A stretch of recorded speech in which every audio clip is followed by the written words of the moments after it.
아멘. 주 예수 내 마음에 오시면요, 우리가 변하여 새 사람 되고요, 우리 마음에 기쁨이 아멘, 아멘. 합니다. 아멘. 목사님, 오늘 말씀의 차방전 시작해 볼 건데요. 권사님, 그 의뢰하신 분 내용 한 번 더 주시죠. 네. 순천에 사시는 박권사님이 고민이 있다고 하는데요. 이런 고민입니다. 목사님, 마태복음 20장 16절 말씀 보면 이와 같이 나중된 자로서 먼저 되고 먼저 된 자로서 나중되리라 라는 말씀이 있는데요. 이 말씀을 가지고 신앙에 열심히 떨어져 있는 자뿐 아니라 현재 잘 믿고 있는 성도들에게도 경각심을 깨우치는 말씀으로 자주 인용을 하는데요. 먼저 된 자와 나중된 자는 구체적으로 어떤 자를 의미할까요? 라는 질문입니다. 목사님, 저도 궁금해요. 먼저 된 자는 누구며 나중 된 자는 누구예요? 선배, 후배 이런 건가? 한번 알아보시죠. 네. 자, 제가 이 질문을 받으니까 갑자기 여호와 이레라는 말이 생각이 납니다. 여호와 이레는 하나님이 준비하셨다라는 뜻인데요. 이것은 구속사적으로 어린 양 예수를 준비해 두셨다는 의미인데, 우리가 이것을 흔하게 잘못 사용해서 주차하기가 힘든 공간에 갑자기 주차 공간이 생기면 우리가 여호와 이레 이렇게 말을 하죠. 저가 자주 했어요. 예, 그래서 제가 한마디 했습니다. 자, 또 장사하려고 좋은 자리를 찾아 다니는데 좋은 자리를 발견했어요. 그럼 뭐라고 말하냐? 여호와 이레. 이런 말을 사용하죠. 자, 여러분, 여호와 이레라는 말은 구속사적으로 어린 양 예수 그리스도를 준비하셨다, 이때만 사용하는 말이지, 그냥 우리 일상에서 우리 하나님께서 우리를 준비해 두면 그냥 수시로 그냥 입에서 나오는 말이 여호와 이레라는 습관적인 말이 나오는데, 그것이 아주 잘못된 표현이라는 것을 먼저 말씀을 드리면서, 죄송합니다. 네, 자, 오늘 질문의 요지하고 비슷해요. 오늘 질문의 요지는 신자들이 신앙생활을 게을리하거나 죄악에 빠지면 하나님의 은혜를 제대로 못 받거나 천국에서의 상급이 달라지고 심지어 구원이 취소되는 경우가 있는지에 관한 의문인 것으로 제가 이해를 했습니다. 선임 권사가 이제 집사된 신자보다 헌신하지 않을 때 동료와 책망의 성격으로 이 말씀을 이용한다는 의미로 사용된다는 뜻으로 저는 전달을 받았습니다. 우리가요, 수학 문제를 풀려고 할 때 어려우면 살짝 답을 컨닝한 것처럼 답을 먼저 알고 이 오늘 말씀, 의뢰자의 말씀을 살펴보면 좋겠어요.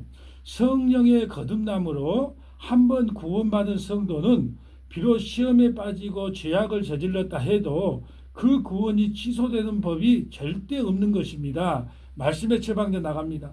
로마서 8장 1절에서 2절 말씀입니다. 그러므로 이제 그리스도 예수 안에 있는 자에게는 결코 정죄함이 없나니 이는 그리스도 예수 안에 있는 생명의 성령의 법이 죄와 사망의 법에서 너를 해방하였음이라. 아멘, 아멘. 여러분, 예수 믿는다고 죄를 안 짓는 것이 아니라 죄를 용서받는다는 뜻이에요. 그러므로 교회에서 행하는 어떤 권면이라도 사랑하는 아들을 대하듯이 당사자의 영적 회복과 유익만을 위한 목적이어야 됩니다. 아멘. 우리가 자식에게 매를 들 때도요, 사랑이 내포되지 않고 자기 감정을 표현하기 위해서 매를 드는 것은 잘못된 매질이라는 것이죠.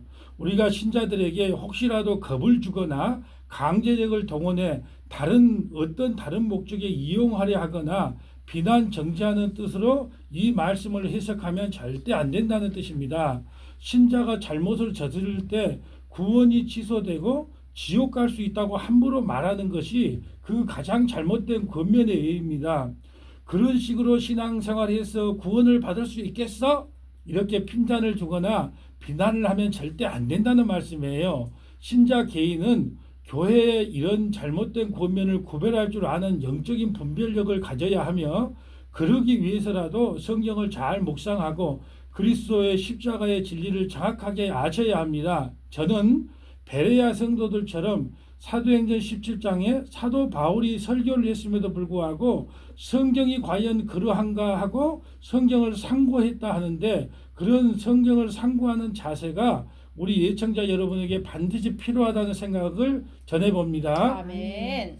맞아요, 목사님. 우리에게 주신 성경 구절은요, 어떤 이유로든지 영적 회복이나 유익을 위한 권면으로 사용해야지 비난이나 책망, 정죄하려고 성경 구절을 사용하는 건 정말 아닌 것 같아요, 목사님. 그렇죠, 그렇죠. 네, 그렇죠. 상당히 유감스럽게도 질문자께서 염려하셨듯이 본문이 그 뜻과는 달리 교회 외적 활동에 참여토록 신자를 독려하고 심지어 겁을 주는데 남용되다시피 합니다.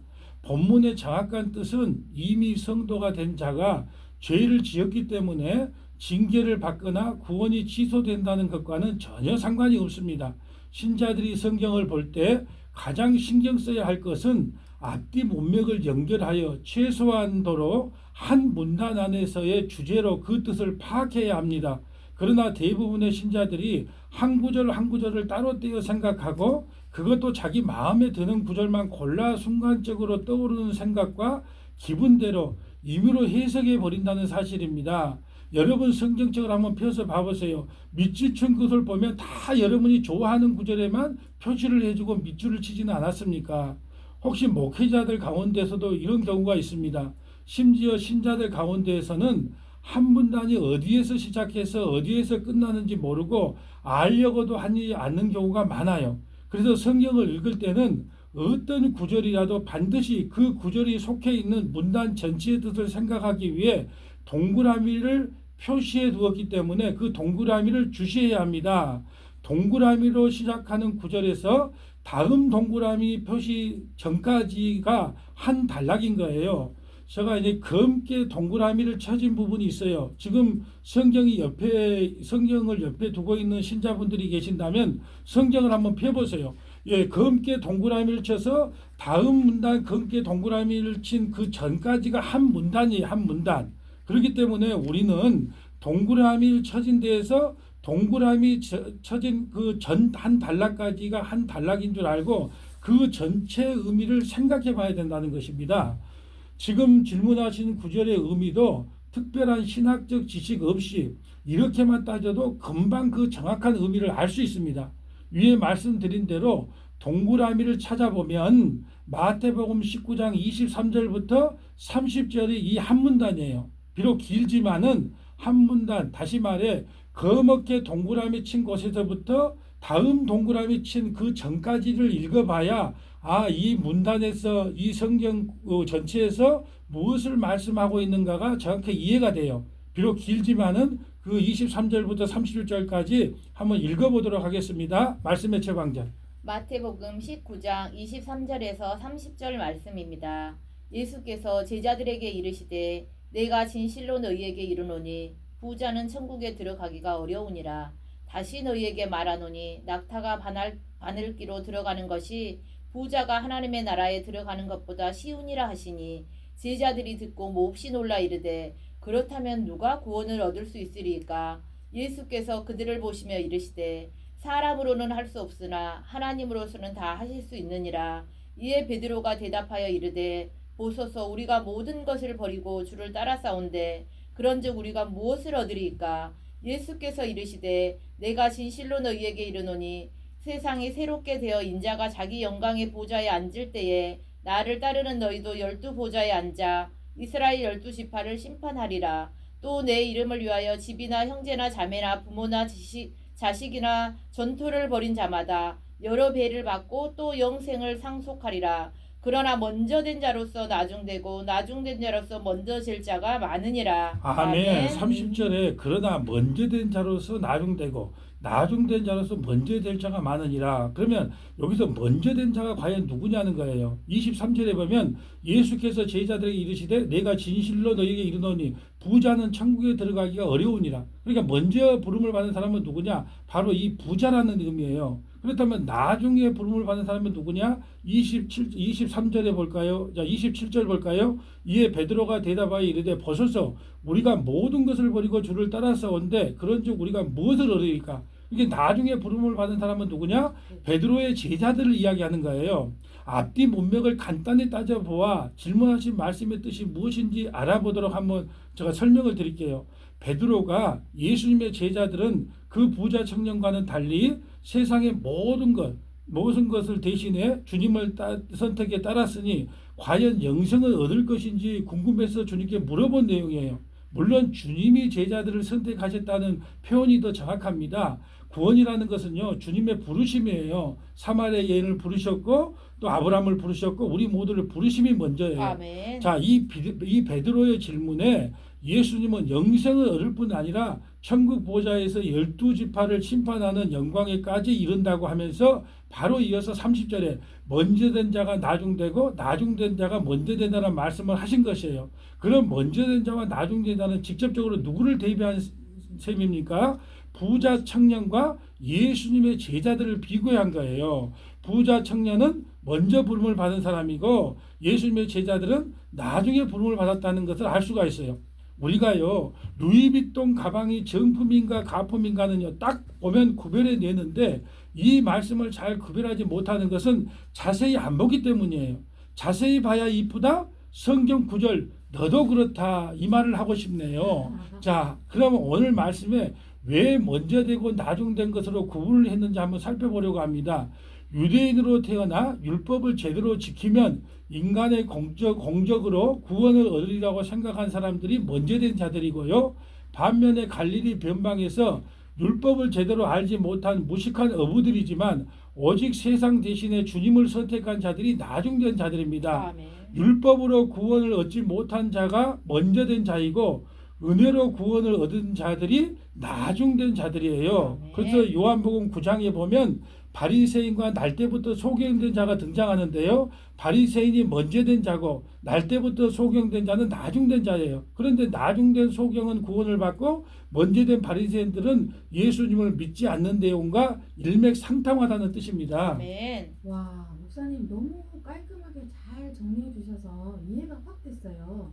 항상 먼저 된 자는 먼저 믿은 사람, 예. 나중된 사람은 이제 막 등록하신 예. 그런 분이라고 생각을 하고 있었는데 성경의 전체적인 문맥으로 보니까 딱 답이 나오네요. 아멘. 네, 그렇죠. 역시 성경은 문맥으로 이해해야 될 것 같습니다. 아멘입니다. 제가 여기까지 멘트하고 원래는 찬양 드리려고 했는데요. 예. 목사님 계속 이어가시죠. 자, 계속해서 한번 살펴보겠습니다. 살펴본 대로 앞뒤 문맥상 믿은 지 오래된 신자가 신앙생활을 게으리하거나 죄와 시험에 빠지면 나중된다는 의미는 전혀 없습니다. 네. 흔히들 생각하듯이 장로가 되어 제대로 봉사 안 하면 현실에서도 복을 못 받고 천국에서도 상급이 적어지지만 대신에 이제 간 믿는 초신자라도 열심히 봉사하고 뜨겁게 믿으면 금방 장로되고 복도 많이 받는다는 식의 해석이 성립될 여지가 없는 거예요. 그래서 설교하는 저는요 인과일과 인본주의 사상과 싸우는 것 같아요. 여러분 리브가에게는 쌍둥이 자녀가 있었지요. 예서와 야곱이에요. 그런데 하나님께서 쌍둥이에게 예서는 미워하고 야곱은 사랑했다라고 말을 하자 우리 교회 다니는 스카이를 졸업한 청년이 목사님 그럴 수 있습니까? 저하고 따지는 거예요. 아니 사람이 태어나서 착한 일을 하면 구원을 시켜주고 나쁜 일을 하면 지옥에 보내야지 태어나기도 전에 예서는 미워하고 야곱은 사랑했다. 너무 불합리하지 않습니까? 라고 저를 따지는 거예요. 그래서 제가 설교할 때 항상 싸우는 게 뭐냐 인간이 갖고 있는 인과율 또 인본주의 사상과 싸우는 것 같아요. 그래서 다시 본론으로 들어가면요. 순전히 외향적인 모습으로만 따지면 신자도 인간인지라 초신자일 때는 은혜 받은 지 얼마 안 돼요. 모든 교회 활동에 열심이고 뜨거울 수밖에 없다는 사실이에요. 우리가 군대 다녀온 사람은 알 거예요. 초임 소대장이 들어오면요. 군대를 개혁시킬 것처럼 난리 부르스를 치다가 며칠 지나면 언제 그랬냐 하고 시들어지는 거나 마찬가지예요. 대신에 장로는 연륜이 오래되어 좀 시들해질 수 있지 않습니까? 단순하게 그런 것으로 신앙 수준을 나누거나 심지어 축복의 차별 또는 구원 여부 자체를 논할 수는 없는 것이에요. 아멘. 그래서 반드시 이어지는 부분이 포도는 품꾼 이야기예요. 물론 19장과 20장이지만 문맥을 따라 계속 읽으면 바로 이어지는 것이 20장에 품꾼 이야기가 나오는 거예요. 그래서 또다시 문맥을 따라 한번 보려고 합니다. 네. 자, 포도원 품꾼 이야기도 문맥을 따라 알게 되면 우리가 얼마나 좋을까. 여러분 기대되시죠? 이제 진짜 찬양 한 곡 함께 하신 후에 포도원 품꾼 이야기 문맥상의 이해 이어가겠습니다.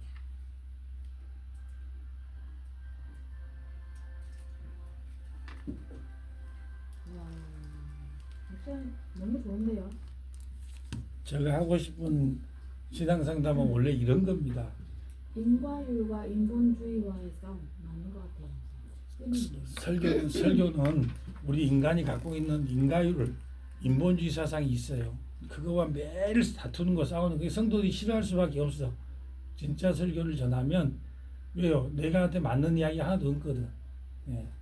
근데 특히 이거 장로가 돼가지고 교회 열심히 안 하고, 에이, 초신자보다 못하고, 저러니까 복을 못 받지. 먼저 된 자가 나중 되고 나중 된 자가 먼저 된다 하지만 이런 얘기 진짜 많이 하잖아요. 그렇게 많이 한다니까요. 그럴 땐 얘를 말해줘야지. 문맥상 잘못된. 문맥상 부자와 예수님의 제자. 그렇지. 예, 이제 나오겠지만 계속해서 보면 유대인과 이방인 그런 것들이 이제 이제 포도원 꿈꾼 이야기도 한번 예, 지금 한번 포도원 품꾼 이야기도 과연 그러한가 아닌가 한번 또 살펴보도록 하겠습니다. 저 본문이 좀 긴데 일부러 동그라미 친 데부터 동그라미 전까지를 읽어주면서 그래야 믿음의 성도들이 그걸 정확하게 파악할 수 있다는 뜻이에요. 왜냐하면 우리는 문맥을 잘 모르기 때문에 한 구절을 읽고 이게 무슨 뜻인가 몰라요. 그래서 성경이 얼마나 친절한지 몰라요. 한번 동그라미를 다 쳐놨네 여기에. 예? 근데 그런 기본적인 것을 우리가 좀 배운 적이 없다 보니까 그래서 좀 길어도 마태복음 20장부터 1절부터 16절까지 다 읽을 거예요. 예. 하나님께서 우리 애청자들의 귀를 열어줄 것을 저는 믿고 아멘. 예, 아멘 그러고 가는 겁니다. 아멘.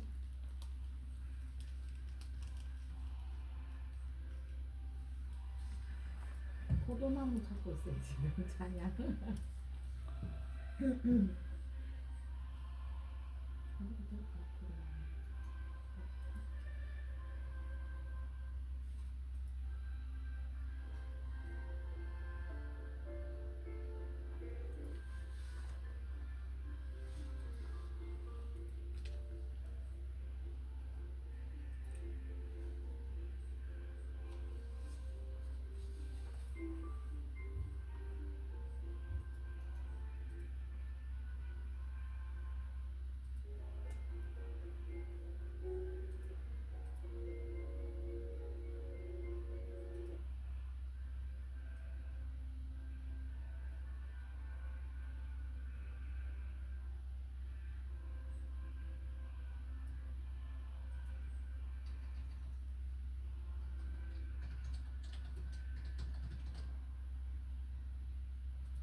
예수도 가도 돼요. 예수도 알기 원하면 가도 된다. 예수도 알기 원하는.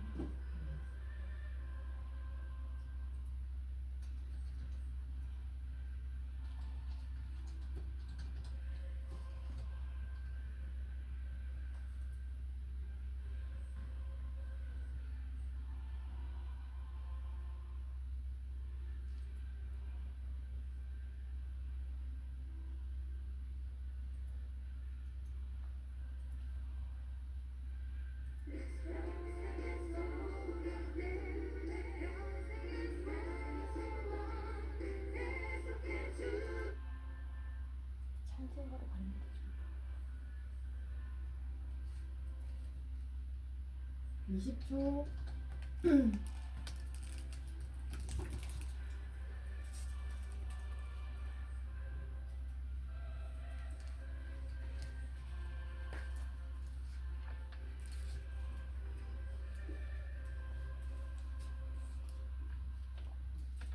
아멘. 목사님 또 들려주십시오. 네, 좀 길어도 문맥을 따라 봐야 되기 때문에요. 동그라미부터 동그라미 다음 동그라미 전까지 자 마태복음 20장 1절부터 16절까지 좀 길지만 우리 말씀 너스께서 한번 처방 내려주시죠. 마태복음 20장 1절에서 16절 말씀입니다. 천국은 마치 품꾼을 얻어 포도원에 들여보내려고 이른 아침에 나간 집 주인과 같으니 그가 하루 한 데나리온씩 품꾼들과 약속하여 포도원에 들여보내고 또 제3시에 나가보니 장터에 놀고 서 있는 사람들이 또 있는지라.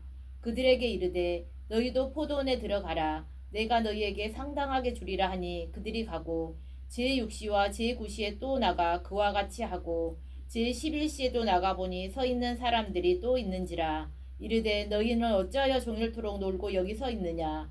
이르되 우리를 품꾼으로 쓰는 이가 없음이니이다. 이르되 너희도 포도원에 들어가라 하니라. 저물매 포도원 주인이 청지기에게 이르되 품꾼들을 불러 나중 온 자로부터 시작하여 먼저 온 자까지 싹쓸 주라 하니 제11시에 온 자들이 와서 한 데나리오씩을 받거들 먼저 온 자들이 와서 더 받은 줄 알았더니 그들도 한 데나리오씩 받은지라. 받은 후 집 주인을 원망하여 이르되 나중 온 이 사람들은 1시간밖에 일하지 아니하였거늘 그들을 종일 수고하고 더위를 견딘 우리와 같게 하였나이다. 주인이 그 중에 한 사람에게 대답하여 이르되 친구여 내가 네게 잘못한 것이 없노라. 내가 너와 한 데나리온의 약속을 하지 아니하였느냐. 내 것이나 가지고 가라. 나중 온 이 사람에게 너와 같이 주는 것이 내 뜻이니라. 내 것을 가지고 내 뜻이라고 할 것이 아니냐. 내가 선함으로 내가 악하게 보느냐. 이와 같이 나중된 자로서 먼저 되고 먼저 된 자로서 나중되리라. 아멘. 아멘. 자, 이와 같이 나중된 자로 먼저 되고 먼저 된 자로 나중된다라는 말씀인데요. 우리나라 시간에 6을 더하면 유대인의 시간이 돼요. 이건 다 아시는 거예요. 자, 그렇다면 일찍 먼저 된 자가 누구냐? 2, 3절 볼까요? 그가 하루에 한 데나리오씩 품꾼들과 약속하여 포도원에 들여보내고 아침 6시에 품꾼들을 들여보내고요. 3절에 보면 또 제3시에 9시에 나가보니 장터에 놀고 있는 사람들이 또 있는지라.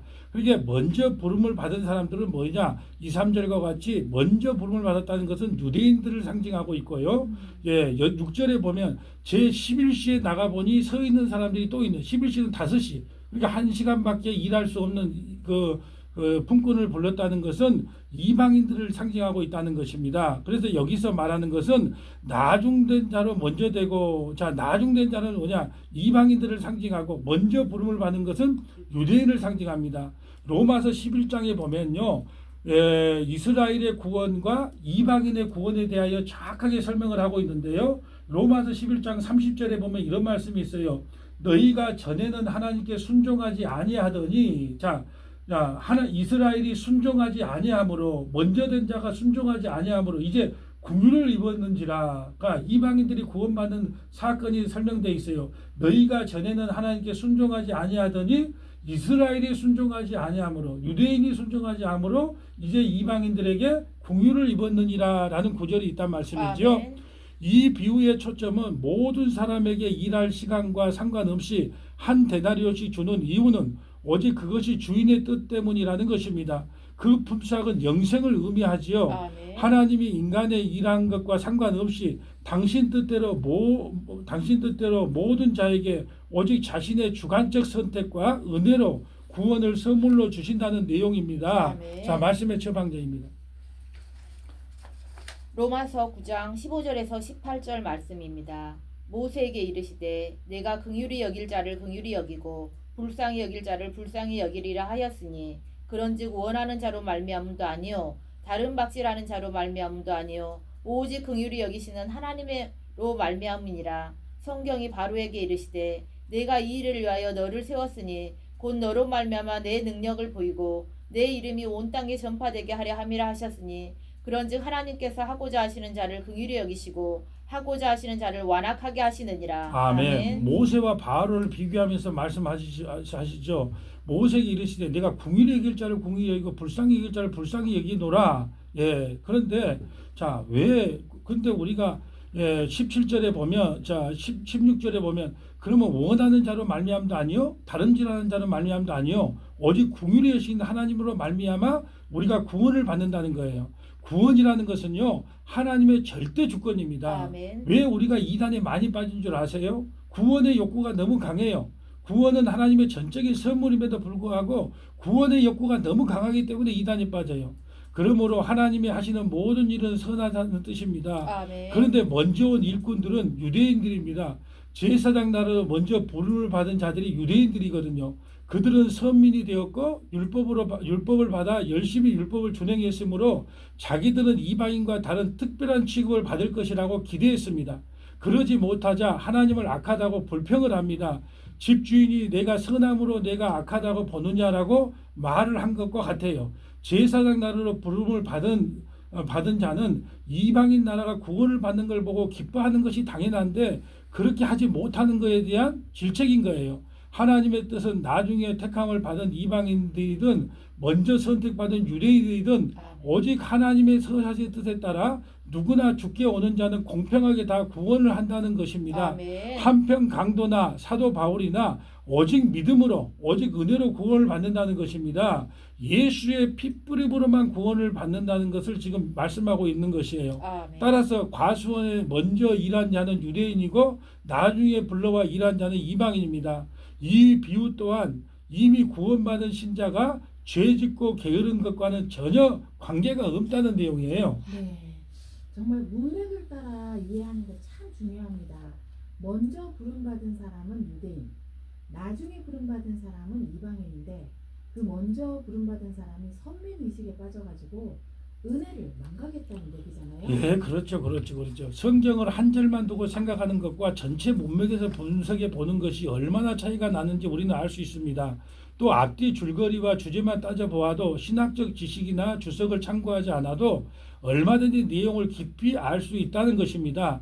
성경은 항상 문맥을 따라 봐야 되고요. 배경을 따라 봐야 되고요. 저자의 의도가 무엇인지 파악해야 되고요. 또한 구속사적으로 언제나 성경을 펴서 예수님이 증거되어야 된다는 것입니다. 아멘. 또한 구약과 신약을 연결하여 통전적으로 이해해야 합니다. 성경 전체를 보는 눈을 우리가 가져야 돼요. 아멘. 결론입니다. 성경 본문의 1차적 해석으로는 먼저 된 자는 유대인이며 나중 된 자는 이방인입니다. 그러나 단순한 인종적 구분만을 의미하는 것이 아님을 우리가 알아야 돼요.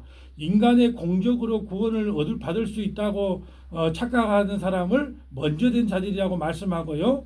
오직 십자가 그리스도의 대속적 은혜로만 영생을 얻는 자들은 나중된 자들이에요. 공적주의와 은혜를 대조하는 거예요. 아멘. 결론적으로 본문은 하나님의 구원의 원리에 관한 설명을 요약하는 것인데요. 첫째, 먼저 된 자나 나중 된 자나 관계없이 인간은 하나님의 절대적 주권에 의해 구원을 받는다는 것입니다. 아멘. 말씀 처방전. 예배소서 1장 4절에서 5절 말씀입니다. 곧 창세전에 그리스도 안에서 우리를 택하사 우리로 사랑 안에서 그 앞에 거룩하고 흠이 없게 하시려고 그 기쁘신 뜻대로 우리를 예정하사 예수 그리스도로 말미암아 자기의 아들들이 되게 하셨으니. 네, 두 번째는요.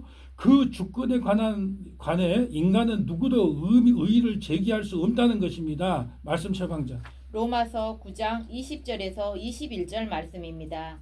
이 사람아 내가 누구이기에 감히 하나님께 반문하느냐. 지음을 받은 물건이 지은 자에게 어찌 나를 이같이 만들었느냐 말하겠느냐. 토기장이가 진흙 한 덩어리로 하나는 기이 쓸 그릇을 하나는 천이 쓸 그릇을 만들 권한이 없느냐. 예, 하나님이 고래청자를 만드는 오강단지로 만드는 건 하나님의 절대 주권이라는 거예요. 세 번째, 인간의 공로가 아니라 오직 하나님의 사랑에 의한 전적인 은혜로 구원을 선물로 받는다는 내용입니다. 예. 예배소서 2장 8절에서 9절 말씀입니다. 너희는 그 은혜에 의하여 믿음으로 말미암아 구원을 받았으니 이것은 너희에게서 난 것이 아니요 하나님의 선물이라. 행위에서 난 것이 아니니 이는 누구든지 자랑하지 못하게 함이라. 마지막 네 번째입니다. 구원이란 주님의 십자가 사랑 앞에 항복하는 자들에게 차별 없이 주어진다는 것입니다. 로마서 3장 22절 말씀입니다. 곧 예수 그리스도를 믿음으로 말미암아 모든 믿는 자에게 미치는 하나님의 은이 차별이 없느니라. 아멘. 자, 정리합니다. 따라서 신자가 이미 얻은 구원에 대해 보일 온당한 반응은 겸손하게 하나님께 감사하며 결코 자랑하지 않고 혹시라도 영적으로 교만에 빠지지 않도록 항상 조심하며 하나님의 영광을 위해 살도록 헌신해야 합니다. 아멘. 이 은혜가 우리 모두에게 충만하시기를 주님의 이름으로 소망합니다. 아멘. 여러분 오늘 말씀의 처방전 어떠셨습니까? 저는 문맥을 따라 이해하니까 참 많은 도움이 되는데요. 아멘. 네. 여러분들도 그러셨는 줄 믿습니다. 아멘. 자, 찬양 한 곡 함께 하시죠.